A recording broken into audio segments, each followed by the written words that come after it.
A local carrier doomed to the scrap heap. Tonight, reaction to a report claiming an early retirement for the Truman. It's heartbreaking. Our family has no closure. He was hit by a car and left to die. The plea for new clues in a Norfolk cold case. And what the governor's wife did that has some shaking their heads. Plus, feeling the flu. Some people think they have the flu. I mean, there's similar symptoms. You might want to check what's in your fridge. The news starts now.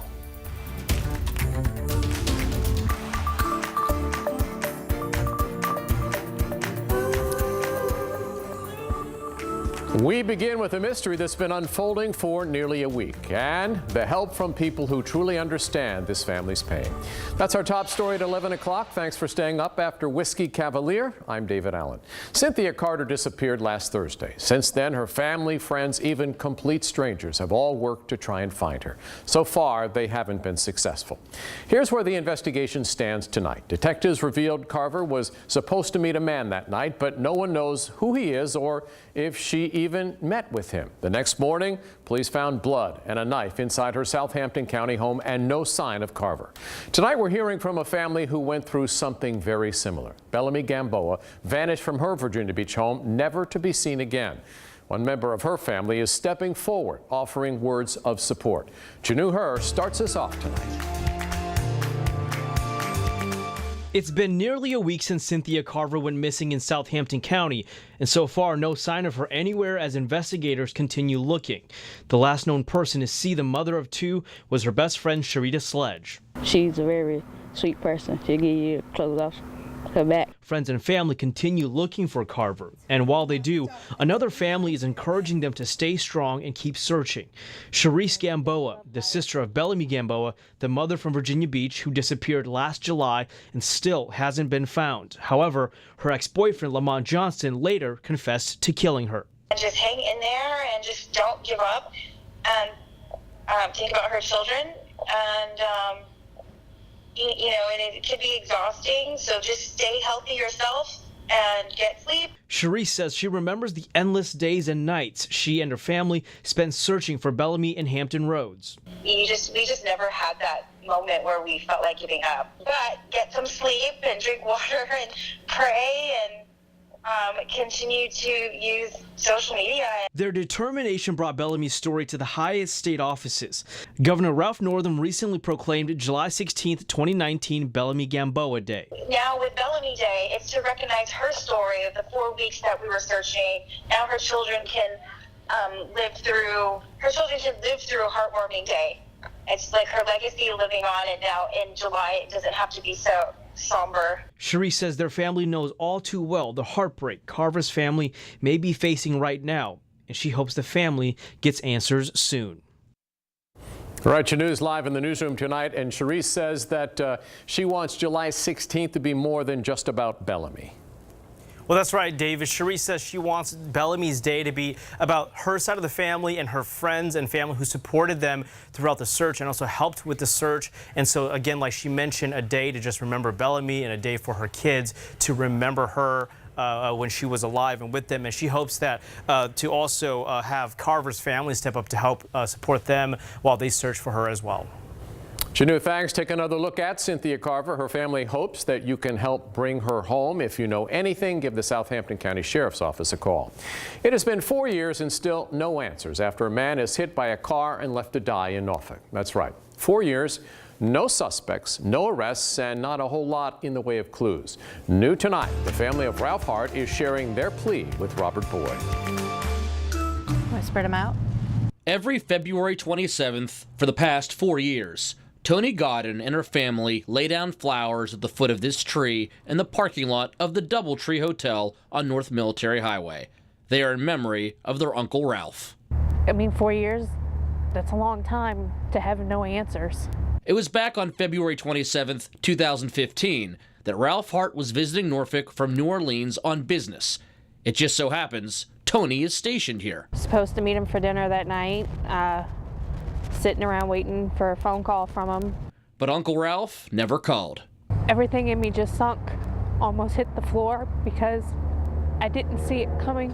Ralph's body was discovered in a pile of snow next to the tree where these flowers now sit.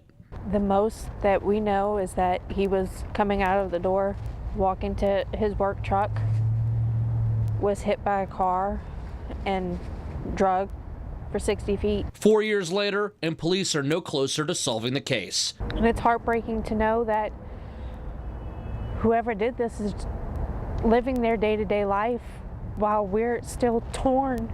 She is most disappointed that Ralph never got to meet her 4-year-old twins. My twins are the first twins in our family since he himself is a twin. While her oldest child, 11-year-old Phoebe, is old enough to remember Uncle Ralph. She called him Uncle Rah-Rah. She absolutely loves him. It still upsets her. Robert, did the family mention why there might be so many challenges to solving this? Well, the family actually believes that the weather could be a factor in this case. If you remember back to that week, there was a big snowstorm back then in February of 2015. A lot of trucks with plows on them were called in to clear that parking lot at the hotel, and the family fears that maybe one of those plow trucks hit their uncle and killed him. And again, tracking down those plow trucks, they said, has been tough to do. They've actually tried to do it on their own. It's been very tough. All right, Robert, thank you for that. Did you see something in the skies near the HRBT tonight? We did too. Take a look. No cause for alarm here. The Coast Guard tells us it was all part of a flare training. They hosted 35 different law enforcement agencies and fire departments from across the Commonwealth, all of it to sharpen their skills at rescuing. Also new tonight, this report by Breaking Defense got our attention. It claims the Pentagon is planning an early retirement for the Norfolk-based USS Harry S. Truman. Here's why this is strange. The carrier has only been part of the fleet for 21 years. It hasn't even undergone its midlife overhaul. That's planned for 2024. So we worked our sources to dig into this one. Let's start with Congressman Rob Wittman. He sits on the Armed Services Committee. Wittman tells 13 News Now he's aware of the report but is perplexed by it. We also reached out to Senator Kane's office. They tell us they're looking into it. The Navy staying quiet tonight. They tell us they don't comment on ongoing budget matters. There's a break tonight in the case of a man accused of threatening Senator Mark Warner. The feds caught up with Anthony Buckowitz at a Virginia Beach motel. Court documents reveal he left voicemails threatening to beat and shoot the senator. A lot of it centered around Warner's policies on the wall and abortion. Well, tonight we're hearing from a man who says he worked with him for nearly a decade. Sean Askins says that Buckowitz seemed like a normal guy until he heard the news. It always seemed pretty nice. I mean, a regular guy. We played softball team, and just like an average guy. As for Buckowitz, he's still locked up. He faces some serious charges tonight. New tonight, a new fold in Governor Northam's blackface scandal that now has Virginia's First Lady under fire. The Washington Post reports Pam Northam handed cotton to an African-American student and told her to imagine having to picket all day as a slave. This reportedly played out during a school tour of the executive mansion. In a statement to the Post, Pam Northam says she's sorry for upsetting anyone and says she'll continue to work thoughtfully and honestly to tell the stories of the mansion's slaves. Breaking tonight, President Trump goes face-to-face with the leader of North Korea, Kim Jong-un. You're looking live at the talks in Hanoi, Vietnam. It's their second summit with the same goal as the first, negotiate a deal to get North Korea to abandon their nuclear weapons program. Heading into the talks, the president says he's in no rush to get an agreement. Live now to Washington, it was the testimony that gripped Capitol Hill. Turns out Michael Cohen, the president's former attorney and fixer, had a lot to say. Cohen says President Trump knew about WikiLeaks' plan to dump hacked emails from the Clinton campaign, and that the president directed hush money payments to women who claim they'd had affairs with him. The president denies both claims.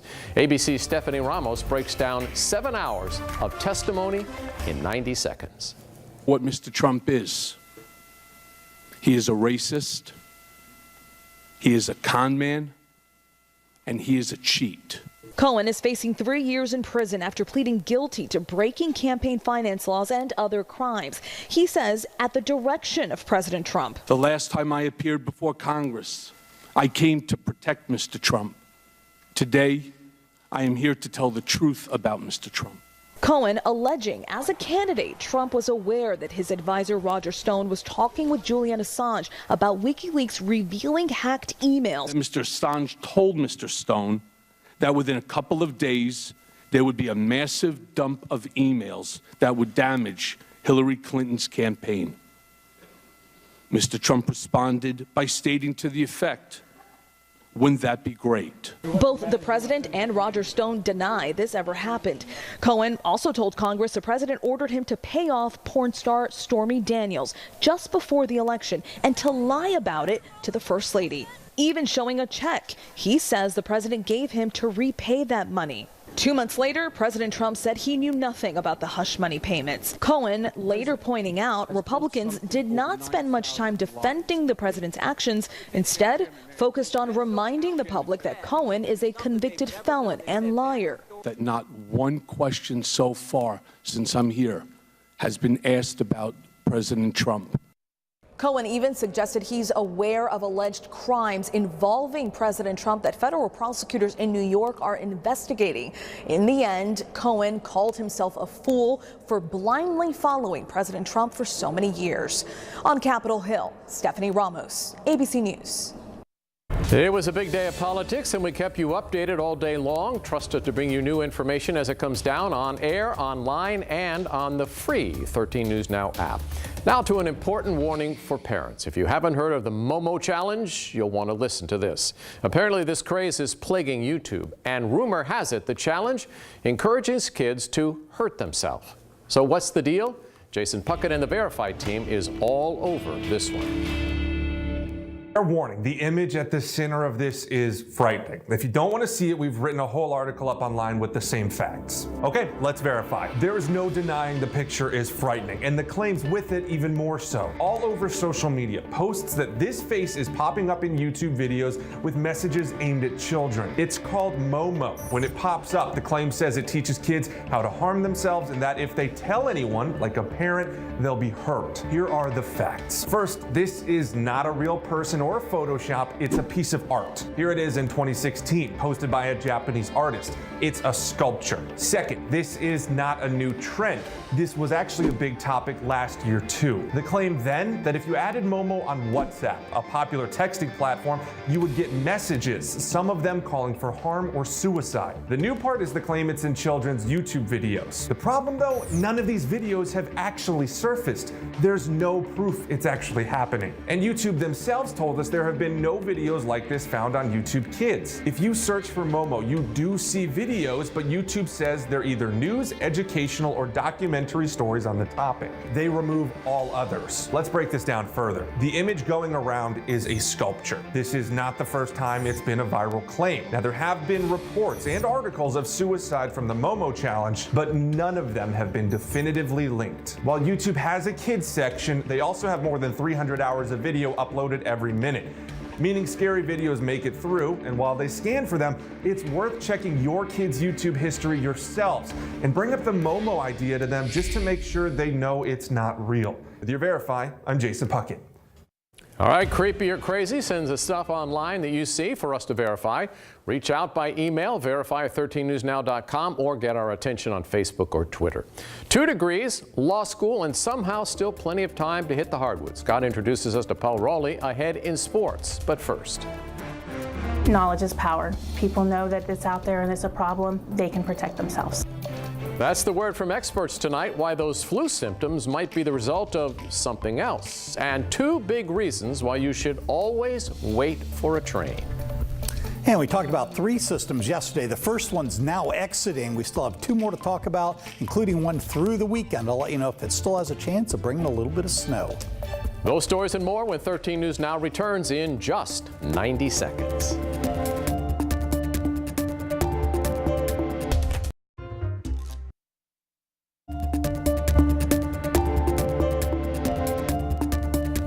Back now with more on those nationwide food recalls. Take a look. All of these foods were recalled just this week, and it's only Wednesday. It feels like we're hearing more and more about food being taken off the shelves because of salmonella, E. coli, and listeria. Is that the case? And how would you know if you're sick in the first place? Evan Watson's tackling this one, all new tonight. Well, there's a recall warning dealing with your fruit. Certain peaches, nectarines, and plums may not be safe to eat. We hear the alerts. If you have any raw beef in the fridge, you might want to check it And see the notifications. Well, check your kitchens. It seems like there are more food recalls each year, and that's true. but it's also intentional. Knowledge is power. People know that it's out there and it's a problem. They can protect themselves. Nationwide, food recalls have increased by 10% since 2013, according to a national research group. That means you're hearing about more chicken with salmonella or lettuce with E. coli bacteria. The food will taste fine, that you don't necessarily know that you're acquiring anything. Locally, doctors like Melanie Brown say they're also treating more cases each year. Last year we saw a lot of salmonella cases. The CDC reports staggering numbers about foodborne illnesses.